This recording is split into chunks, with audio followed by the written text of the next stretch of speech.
Welcome back, everybody. This is the Tesla Model S 75D, and today we're going to be checking out the tech inside of it and what makes it such an advanced car.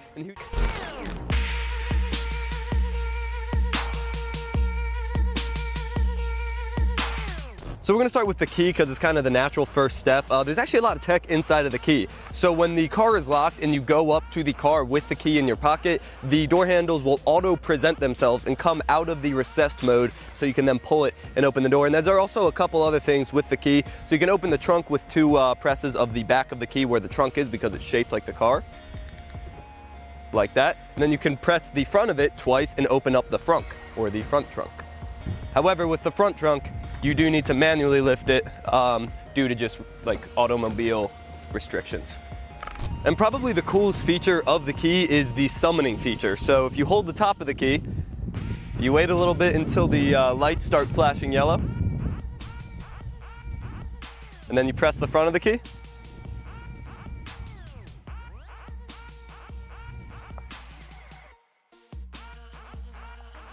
There's no one in it.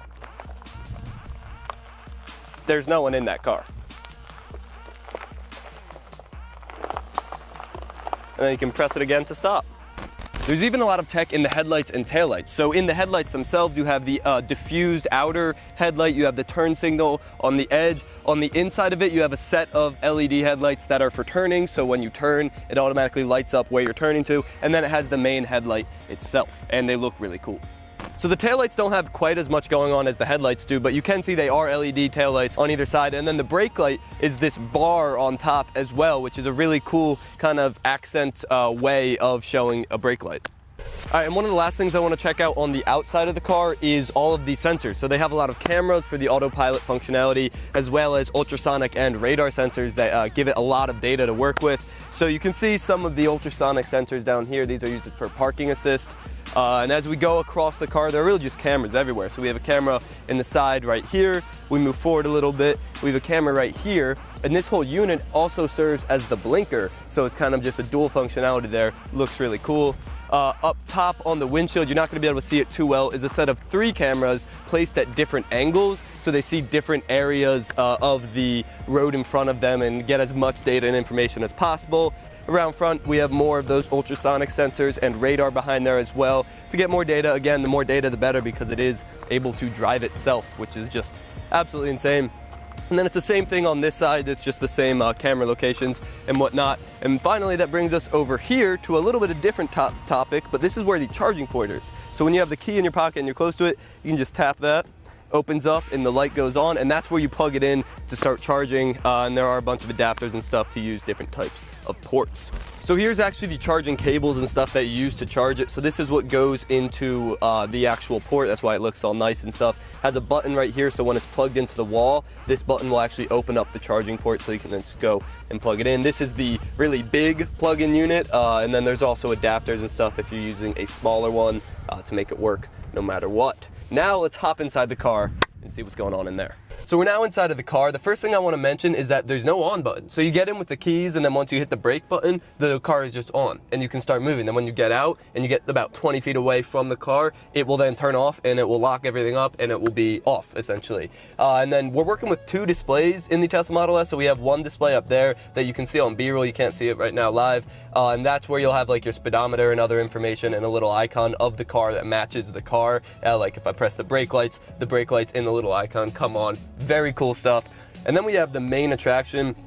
This is a 17-inch vertical screen, which serves as the main console, I guess you would call it. And you can have a lot of different functionality here. You can see I have 2 apps open right now. We have the internet browser on top, and then some Google Maps on the bottom with the satellite view, so you can see where you are. And you can switch these around, or you could turn one into full screen. Let me unswitch those.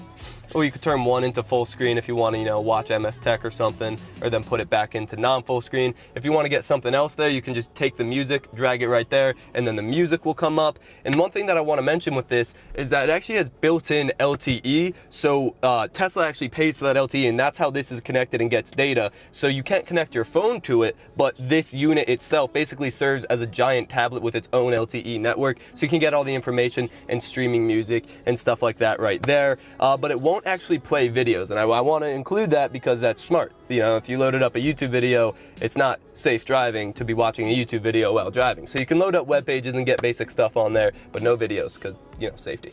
Another thing that I find really cool is, you know, there are a lot of cars with adjustable steering wheels that you can just have some basic adjustments with, but this steering wheel is fully electronically adjustable. So there's a little handle over here, and you can have it come closer to you. You can have it go down or up. You can really get it comfortable for yourself. And that brings us over here again.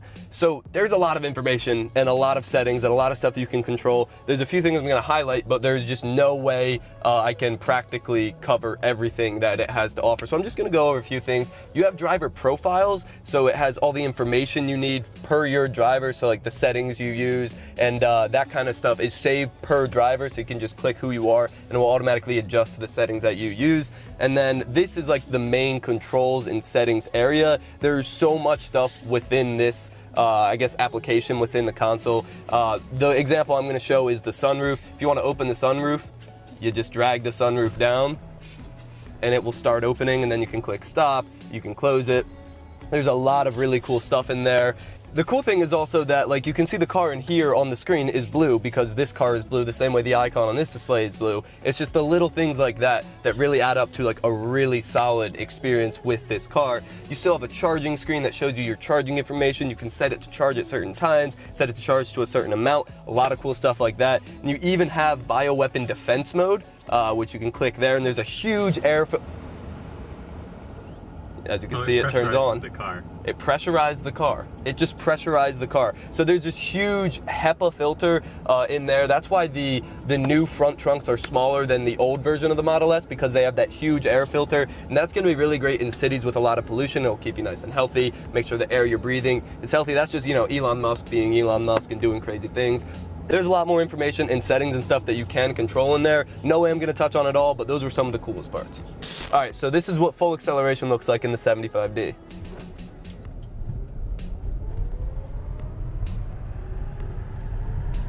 That's just absurd. You know, it's not the 100D where it's 2.2 seconds, it's like 4 or 5 seconds, but still, the amount of power that the battery generates is just the torque and everything, it's absolutely insane. All right, so we checked out most of the tech within the Model S throughout this video, and obviously it's loaded with tech, but I want to talk about a little bit about its driving style and kind of how it drives, because it really doesn't drive like a regular car, because, you know, you have an accelerator instead of a gas pedal, and obviously you have regenerative braking as well, so when you're not using the accelerator, it's charging the battery with the brakes, so you don't even always need to use the brakes themselves, because the regenerative braking slows the car down anyway, and it's just a really smooth and quiet ride. Honestly, driving it, this is one of the best driving experiences I've had. It's really, really an incredible experience. So I hope you guys enjoyed this video. I hope you guys enjoyed the Tesla Model S. I'll be getting a Tesla Model 3 in probably 8 or 9 months or so. Look forward to that. There'll be plenty of content on it. And other than that, thank you for watching. Subscribe to see more content. And as always, stay classy.